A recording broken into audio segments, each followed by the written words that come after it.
नमस्कार मित्रों, स्वागत है आपका हमारे इस चैनल में। अगर आप एक CSC VLE हैं, कॉमन सर्विस सेंटर संचालक हैं, तो आप सभी के लिए यह वीडियो काफ़ी ज़्यादा इम्पोर्टेंट रहने वाली है। अगर किसी व्यक्ति का आधार कार्ड कैंसिल हो गया है या फिर उसका आधार कार्ड सस्पेंड हो गया है या फिर इनएक्टिव हो गया है, तो उस आधार कार्ड को आप लोग अपनी CSC के माध्यम से ही सही करवा सकते हैं।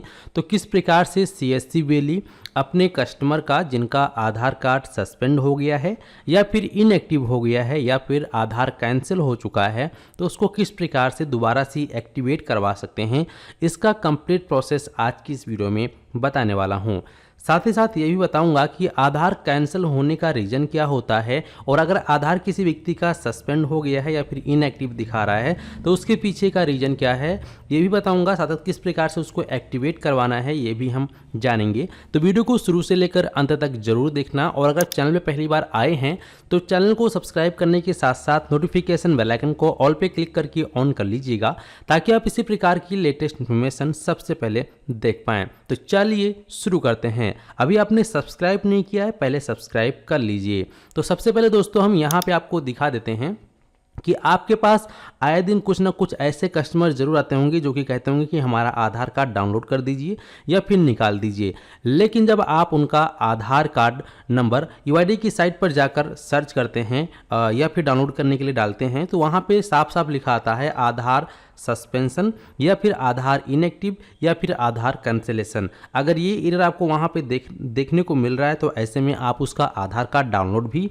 नहीं कर सकते हैं। तो इस समस्या का समाधान क्या है और किस प्रकार से इसका सल्यूशन आप पा सकते हैं, किस प्रकार से दोबारा से अपना आधार को एक्टिवेट करवा सकते हैं, ये हम जानेंगे। तो सबसे पहले आपको अपने डिजिटल सेवा पोर्टल के अंदर लॉगिन हो जाना है।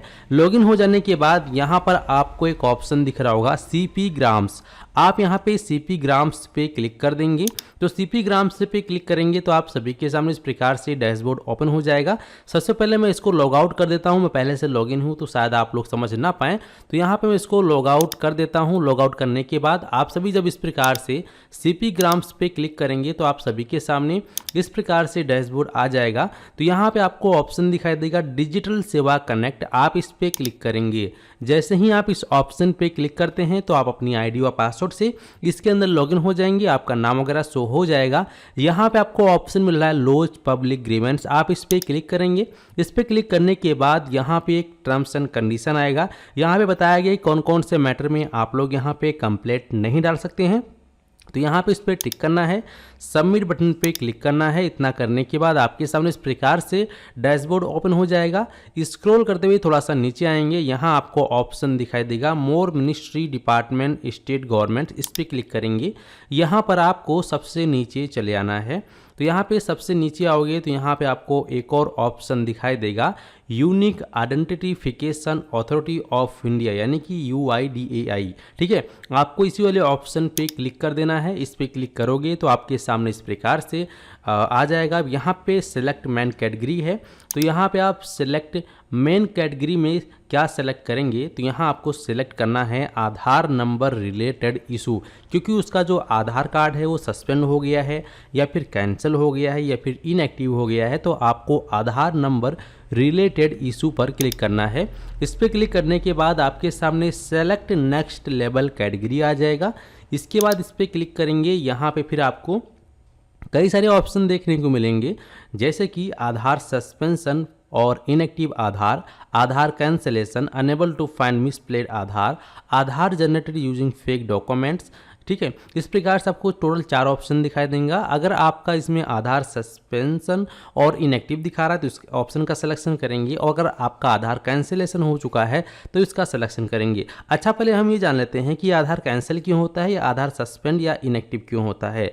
तो ये उन लोगों का आधार कैंसिल होता है जिन लोगों ने फेक डॉक्यूमेंट लगवा कर अपना आधार जनरेट करवाया था, और अगर UID उसका वेरिफिकेशन करती है तो ऐसे में उनका आधार कैंसिल हो जाता है। तो अगर आप अपना आधार दोबारा से एक्टिवेट करवाना चाहते हैं, आपको लगता है कि आपने सही डॉक्यूमेंट देके बनवाया था, तो फिर आप आधार कैंसिलेशन का ऑप्शन का सिलेक्शन करेंगे। और अगर आप ऑनलाइन जब अपना आधार डाउनलोड करते हैं और आपको आधार सस्पेंशन और इनएक्टिव दिखाता है, तो आपको आधार सस्पेंशन और इनएक्टिव का सिलेक्शन करना है।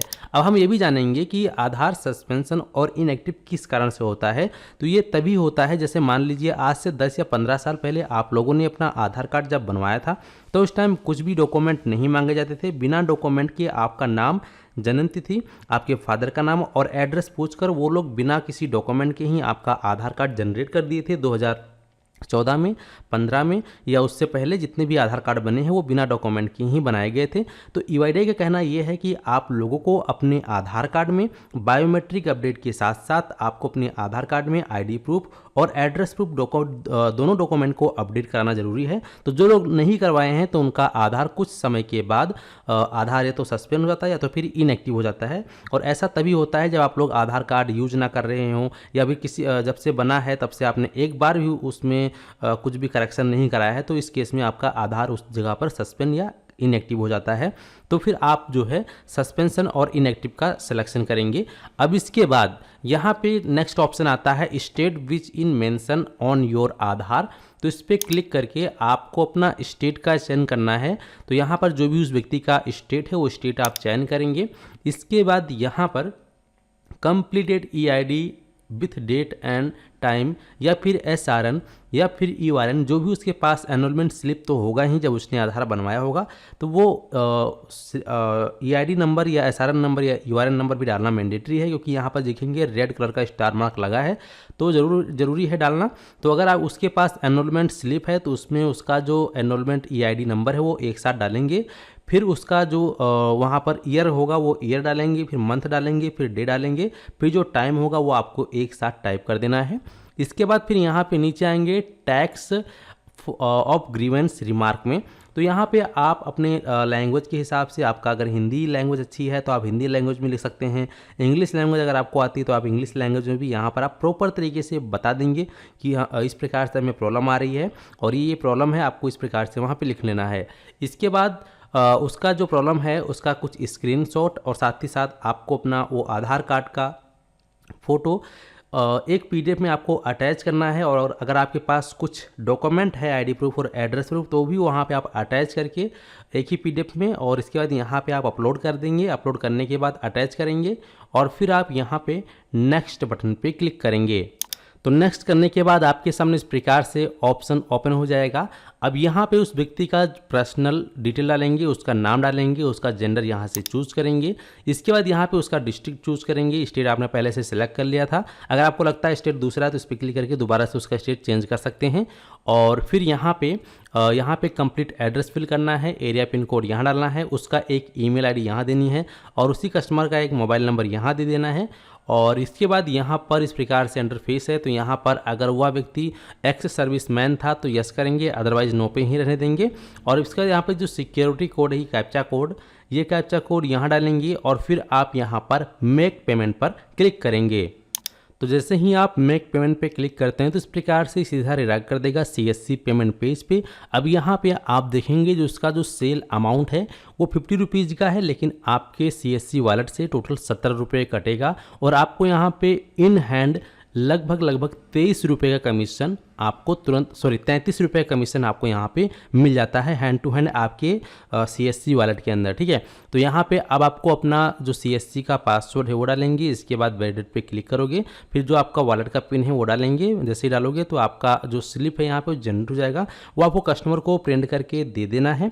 अब इसका जो उसका प्रॉब्लम है वो गवर्नमेंट की जो टीम है, जो हेल्प डेस्क टीम है, वो लगभग 15 से 20 दिनों के अंदर सॉल्व कर देगी और उसके बाद कस्टमर से खुद ही कॉल करके पूछेगी भी कि आपका प्रॉब्लम सॉल्व हुआ है या नहीं। तो इस प्रकार से आप लोग अपने सीएससी सेंटर के माध्यम से लोगों का ग्रीवेंस जनरेट कर सकते हैं किसी भी प्रकार का, चाहे वो फिर उसका आधार का कोई प्रॉब्लम हो, पीएम किसान से संबंधित कोई प्रॉब्लम हो या फिर किसी भी प्रकार की बैंकिंग से संबंधित प्रॉब्लम हो। अगर आपको बैंकिंग से या पीएम किसान से संबंधित प्रॉब्लम का ग्रीवेंस करना है, जैसे कि केवाईसी नहीं हुई है या फिर आधार सीडिंग से रिलेटेड है या फिर लैंड सीडिंग से प्रॉब्लम है या फिर आपका कुछ और प्रॉब्लम आ रहा है, तो कमेंट सेक्शन में बताइएगा। उसके ऊपर नेक्स्ट वीडियो लेके जल्द ही आऊँगा। इस वीडियो को फिलहाल समाप्त करते हैं और इस वीडियो को और भी लोगों तक जरूर शेयर करना। चलिए मिलते हैं आपको एक नए वीडियो में। अगर अभी तक आपने हमारे चैनल को सब्सक्राइब नहीं किया है तो फटाफट कर लीजिए। धन्यवाद।